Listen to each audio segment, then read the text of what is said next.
I was driving the fire truck and we got a call kind of late at night for a vehicle accident. Knew the location, I knew where Ross lived. I kind of had a gut feeling of what might have been going on. Got on scene and gave an update, and that's kind of when my heart sank a little bit because I kind of had a feeling what was going on. I wasn't sure who was alive. I just heard there was 2 people, 1 fatality. And so I went down to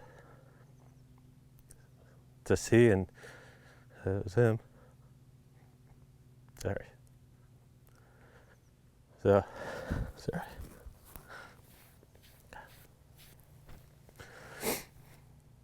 So I had to pull Ross up and take him back down and just wait. They were coming down and they had to stop, so they pulled their emergency brake and lost traction, and they first rolled right here because you could see where all the glass is. And they rolled a few more times down and stopped at that tree about halfway down the embankment.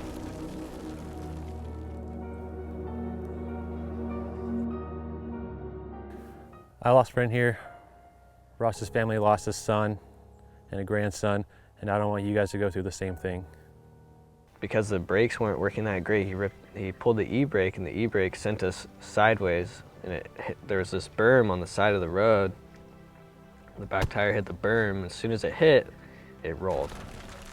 Rolled once on top of the road, and then I think 3 times downhill. And we were there for 2 hours waiting. I was stuck. Ross wasn't responsive, and we were about a mile up in the hills, so nobody could hear us. Nobody knew what was going on. As a fireman, I believe in prevention and preventing a tragedy like this by wearing your seatbelt, wearing protective gear, not driving at night, and driving sober. There one day and gone the next, and it affects everybody.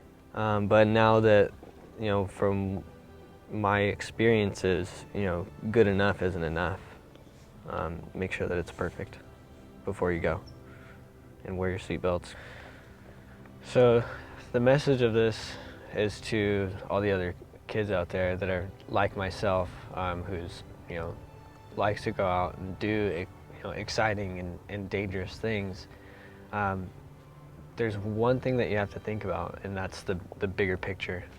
At the time you think about, how much fun it is or how cool it's going to be, and yeah, it probably is going to be cool, but if something tragic happens and you pass away, what do you leave behind?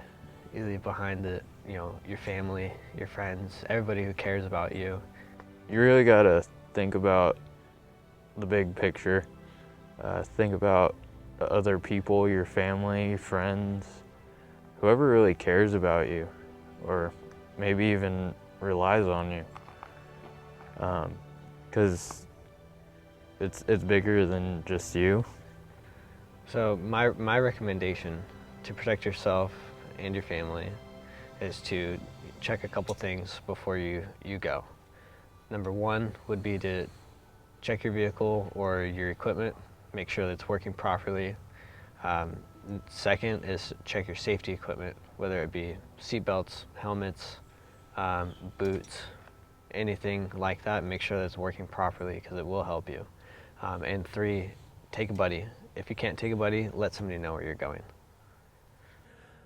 I don't want you or your family to suffer the tragedy like we did, so please make the right choices and be safe.